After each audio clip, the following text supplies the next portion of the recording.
Self-love is the new sexy, the podcast devoted to helping you overcome life's most painful and stubborn challenges so you can feel great, have more energy, and live stress-free every day. To reach your full potential, simply work with the powerful spiritual principles that are readily accessible to everyone. It's easier than you think, and on today's show, W. Mark Watts is going to show you how starting with self-love is the key to joyously and harmoniously making that happen. Hey everybody, it's W. Mark Watts. Thanks for hanging out with me for another episode of Self-Love is Sexy. And in today's episode, we're going to kind of get into it and get out of here today fairly quickly and cleanly. But today's episode is I want to give some examples of self-love directly from my life, because oftentimes when I speak with people, that's one of the first things that they ask me, like, what does self-love mean? What does it really mean in my life? Give me some examples. So I think it's important, especially early on in the show, to give some real life concrete examples of just what self-love looks like on a daily basis. And again, self-love is all about doing things that make you happy, doing things that satisfy your soul, doing things that help you move toward your goals, doing things that just really feel good when you think about it, that bring a smile to your face, that are, of course, positive and, not life-threatening to anyone else, including yourself, but things that really are in concert with who you are as a person. That's what self-love is about. And again, that is our main goal here. And I can't stress that enough.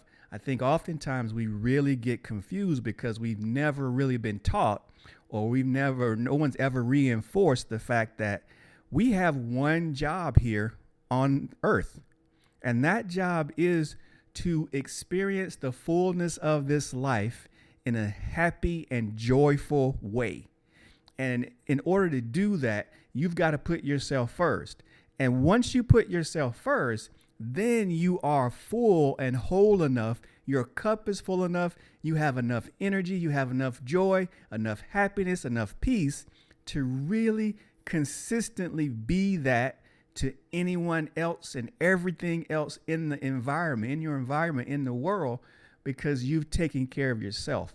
And you will find, believe it or not, you will find that when you do focus on yourself, when you really focus on loving yourself, everything else in your life gets better.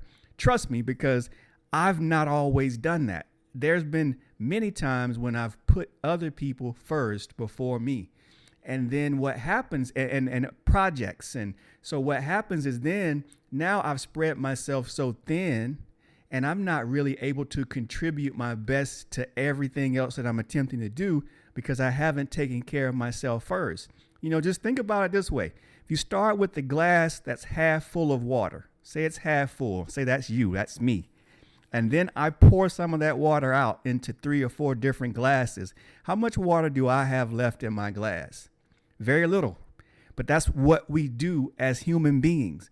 We start with the half full glass, or a 3/4 full glass, or a 1/4 full glass, and we pour ourselves out. We pour our water out to everybody else. And then we wake up and our cup is empty. Well, it's because, number one, we didn't start with the full glass. And number two, we didn't constantly refill that glass. And we'll talk about how to refill that glass. And even some of the examples tonight will be examples of how to keep that cup full so that you don't ever run out and you can continue to give out because you're constantly refilling.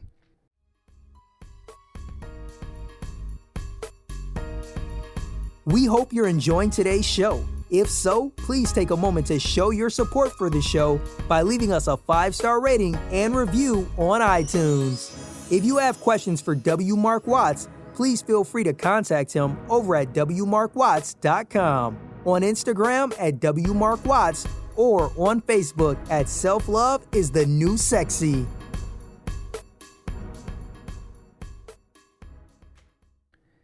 All right, so let's go ahead and jump into some quick examples of self-love in my life, or me loving myself. So number one is choosing to meditate. And I meditate as much or as little as I want, but I do know that I will forever meditate unless there comes a time when I really don't feel like it's feeding my soul anymore, or I don't need to. But I can't ever really foresee that being the case. However, I meditate. That's one of the first things I do in the morning. Most times it's the first thing I do is I meditate. How long depends on how long I want to do it. Just depends. Sometimes 5 minutes, sometimes it's a couple minutes, sometimes it's 10, sometimes 15. Kind of depends on how much I feel that I really need that morning. What's my spirit talking to me like? What does it feel like I need to do? That's what I do. And then oftentimes I'll do it before I go to bed as well. And then I meditate some during the day. Meditation doesn't have to be something that's 30 minutes or an hour long. Meditation can be a minute. It can be 3 minutes. It can be 7 minutes, 10 minutes. There's no rules to meditation. What feels right for you is what you should do. So I meditate. That's one way I love on myself. It makes me feel good. It helps me stay centered. It allows me to focus better. It allows me to feel good. Again, I want to emphasize that. I can't emphasize that enough. What makes you feel good? That's what you should do. So another example of me loving myself was this past weekend was Valentine's Day weekend. And even though I did not have a date and I was not dating out with anyone in particular, my sister was calling me and texting me on the weekend. And so I did not answer her text and her phone calls because I wanted alone time. I wanted to do things that I wanted to do. I wanted to watch some movies. I wanted to work on some of my professional projects. And I wanted peace and quiet. I didn't want to talk to anybody. So I had the choice to respond to the text and answer the phone calls, but I chose not to because I wanted that time for myself. And it's okay for me to want that time for myself. Why? Because I'm filling my cup up. Having that silence, having that time alone, unencumbered by anybody else's conversations or wants or intrusions is what I wanted to fill my soul this past weekend. So that's what I did. I take that time to fill my soul, and it doesn't matter what anybody else thinks about it or what they want because there was no emergencies. I just wanted that time for me. So I took that time for myself because I wanted to love myself. Another thing I do is exercise. I love exercise. I've been active since as long as I can remember. And so that will always be a part of my life. My exercise regimen has changed and shifted over the years, but it's still a part of who I am. I feel good. I like to move around. And now as I get older, I feel better when I move around because I do spend a fair amount of time sitting down. So I make a point to get up and move around and stretch my body and stretch my legs and just increase my heart rate so that my lungs get a chance to expand more and more. And exercise, it's been proven. This is, you can look this up anywhere you want to. It releases all of the chemicals that really make us feel good. And our body's designed to move. So exercise is will always be a part of my life that I really enjoy, really makes me feel good. Really, it's really consistent with who I am as a person. So it's good for me on so many different levels. And also things that I do like studying. I'm an avid learner, so I will always learn. So I'm always looking to learn things. I'm always looking to read more.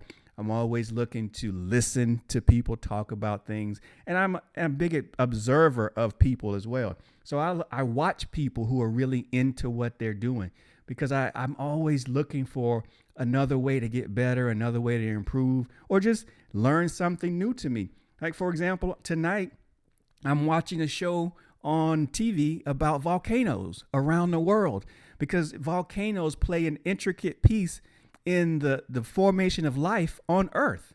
And I didn't know that. So when I heard that, I thought, that caught my attention. So I'm paying attention. I'm learning about volcanoes. Today, I had no idea I was going to be watching something about volcanoes, but I am. Why? Because it feeds my soul. It's something that I want to do. It enriches who I am. And it doesn't matter if anybody else thinks it's a good idea or not. I don't care. I'm going to take this time for myself and I'm going to do it and I'm going to enjoy doing it. And again, that's the other piece of it is do things that you enjoy doing, really focus. I mean, now, especially as I've gotten older, I tend to do things that I really want to do and really like doing it. If I don't want to do it, guess what? I am not going to do it. I've spent some time in my life doing some things that I really didn't want to do because I felt like I should do it for this person, or I should do it for that person, or I should do it because it's right. Well, now here it goes. Here's my test. Does it feel good? Does it feel right to me? If it doesn't, I don't do it. If it does, I do it. That's my very simple test. And I think everyone will be okay with that decision. Now, might they get a little miffed here or there? Absolutely. But guess what? That's not my problem. That is their deal to work through, because we all have the ability, should have the ability to make the decisions that we want that are best for us. And everybody should be accepting of that, because that's what really makes this thing work well, is when everyone's comfortable doing what they want to do and happy doing what they want to do. So I'm going to close with this. So, those are just some examples of the things that I do in real time in my life today, right now. But I want you to really look at your life and think about what things really make you happy. What hobbies, what goals do you have? When you think about anything in your life, it could be spending time with someone. What really makes you feel good? And it, right away when you think about it. How does it make you feel? What are your thoughts? What images come to mind? Those are the things that you got to fill your life with more of, because that's all that self-love really is. And those things. Don't be afraid of what makes you feel good and what you want to do in terms of your profession, your entertainment, your free time, your curiosity, all of that stuff. Think about it. And we've got to really spend time doing that. A lot of times we take for granted that life is just going to show up happy for us and everything's just going to be simple and easy. It can be, but it takes some thought and it takes some intentional efforts. And you really have to go toward those things that you really want to do. Because if you don't have a plan for your life and you don't focus on the things that you want to do and being happy and loving yourself, it's going to be more difficult for anybody else to do that for you. So that's all I have for you today. I hope that this helps you and gives you some concrete examples. And if not, shoot me a note, leave a comment, let me know. And I'll give you some more examples, and we can continue this dialogue as we go along down this journey on self-love is the new sexy. So until next episode, continue to take care of yourself, and I look forward to speaking with you all again real soon. Bye now. You've been listening to Self-Love is the New Sexy with W. Mark Watts. If you enjoyed today's show, be sure to tell a friend. Also, make sure you never miss an episode by subscribing to our show on Apple Podcasts, Stitcher Radio, or wherever you listen to podcasts.